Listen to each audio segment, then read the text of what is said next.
Seriously. बहुत बधाई। आदरणीय सभापति महोदय, मैं आपका धन्यवाद देता हूं कि इस ऐतिहासिक चर्चा जो 150वीं वर्ष में हो रही है उसमें मुझे बोलने का मौका मिल रहा है। वंदे मातरम के आज हम 150वें वर्ष के बाद दोबारा हम लोग इस सदन में याद कर रहे हैं और हमें गर्व है इस बात का कि हम लोग इस समय पर बंकिम चंद्र चट्टोपाध्याय जी को भी याद करें जिन्होंने इतना शानदार और ऐसा राष्ट्र को गीत देके गए हैं जिस गीत ने लाखों लाख लोगों को जागरूक किया, उनके बीच उत्साह भरा और आज़ादी के उस समय पर जिस समय अंग्रेज़ों के खिलाफ लड़ाई लड़ी जा रही थी, वंदे मातरम हमें ऊर्जा देता था, हमें ताकत देता था, हमें एकजुट कर करके अंग्रेज़ों के खिलाफ लड़ने का एक माध्यम बनाता था। वो वंदे मातरम के गाने पर आज जब 150 वर्ष हो रहे हैं मुझे बोलने का मौका मिला, इसके लिए मैं आपका बहुत बहुत आभार और धन्यवाद देता हूं। ये वंदे मातरम जिस तरह के हमारे पूर्व में कांग्रेस पार्टी के नेता गौरव गोगोई ने जो बात रखी, उस भावना से जोड़ता हुआ और वंदे मातरम की भावना से जुड़ता हुआ जिस समय कलकत्ता के कांग्रेस के अधिवेशन में रविन्द्रनाथ टैगोर जी ने गीत गाया, उसके बाद लोकप्रियता इसकी आम लोगों के बीच पहुंच गई। और जब कभी भी लोगों को अंग्रेजों के खिलाफ लड़ना होता था तो यही वंदे मातरम का नारा दे करके लोगों को जोड़ने का काम करते थे। हमारा कोई भी आंदोलन रहा हो, स्वदेशी आंदोलन रहा हो, उसमें भी हम लोग इसी नारे के साथ चले। वंदे मातरम को लेकर के हम लोग इतना देश को एकजुट कर दिए कि अंग्रेज घबराने लगे। और जब अंग्रेज घबराने लगे तो जहां कहीं भी वो देखते थे कि ये नारा लग रहा है, वहां पर देशद्रोही का कानून लगाकर लोगों को जेल भेज देते।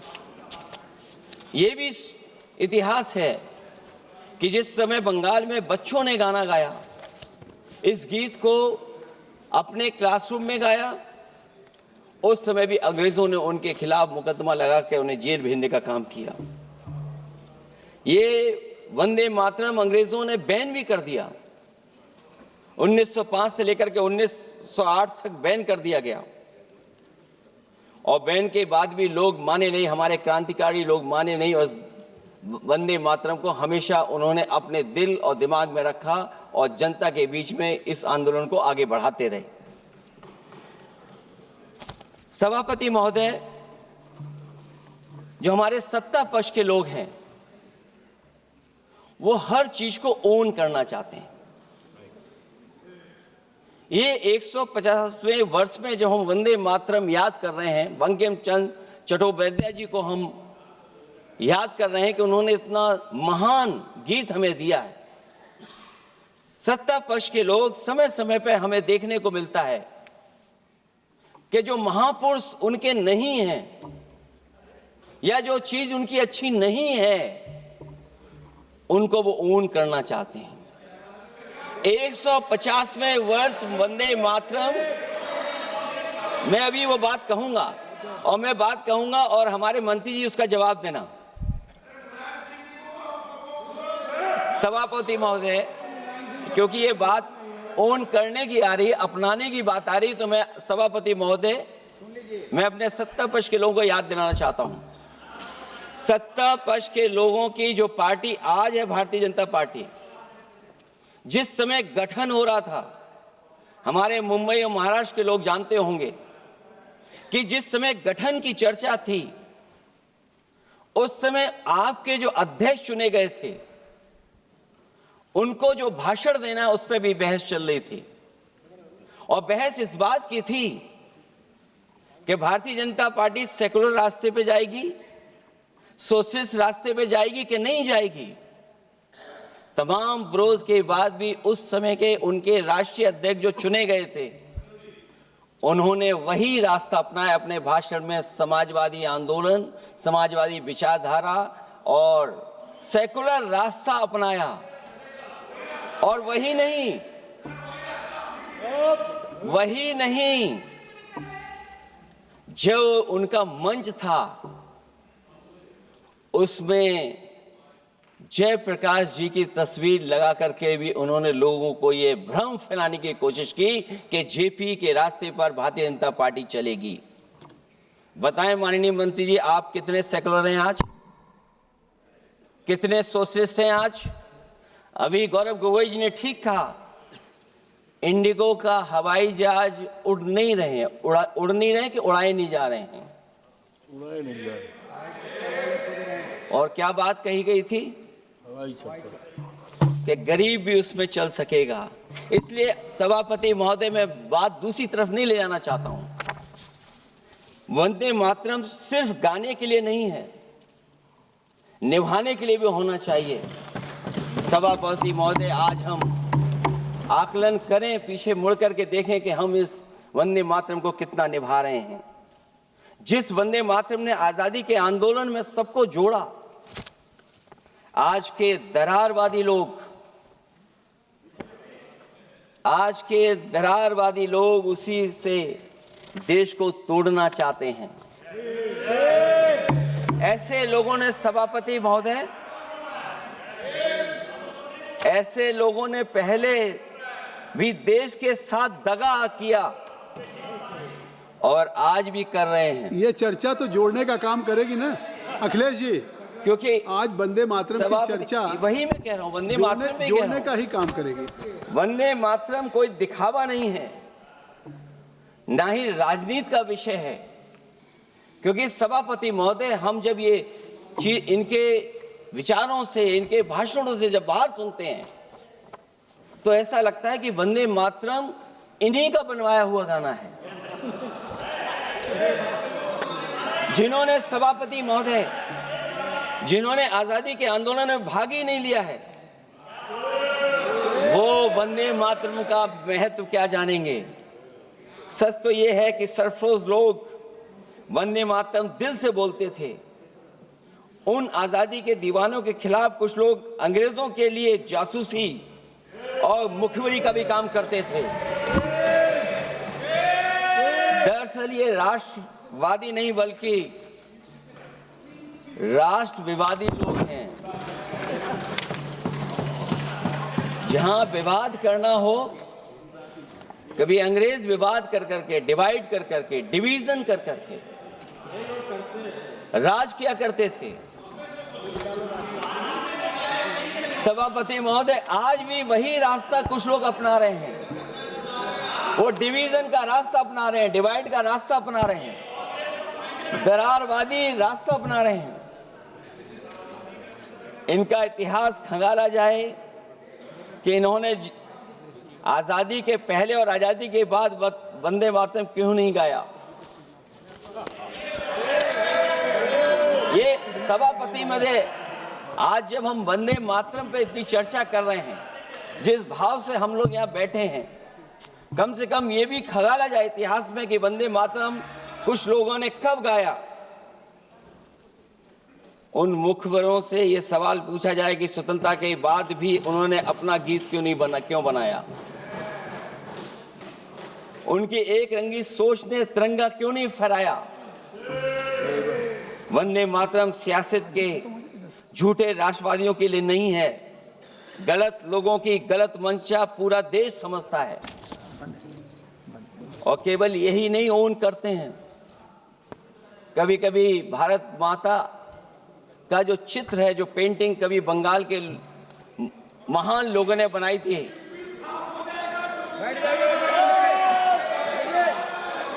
सभापति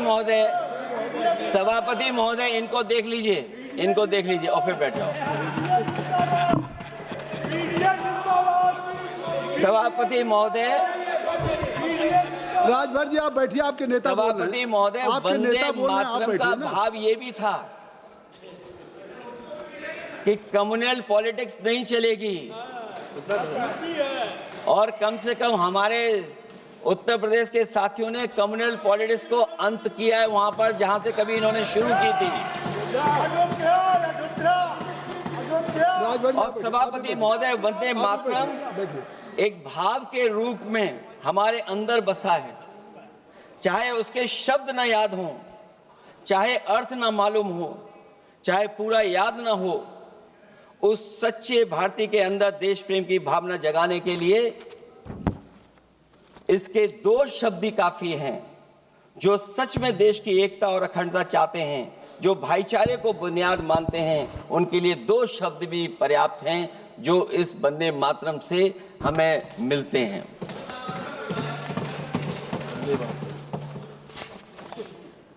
दूसरा किस्सा सुना दो अध्यक्ष महोदय। सभापति महोदय, इनका इतिहास खंगाल लीजिए, पूरा निकाल लीजिए। चुनावी सभाओं में कभी बाबा साहब भीमराव अंबेडकर जी की तस्वीर ये लोग नहीं लगाते थे। ये बात अगर सही हो तो बता दो। और ये तस्वीर कब लगाना शुरू किए? इनका एक सहयोगी साथी संगठन, जिस समय समाजवादी पार्टी और बहुजन समाज पार्टी ने मिलकर के इन्हें उत्तर प्रदेश में हरा दिया था, उसी दिन के बाद से बाबा साहब भीमराव अंबेडकर की प्रतिमा और तस्वीर लगाने लगे।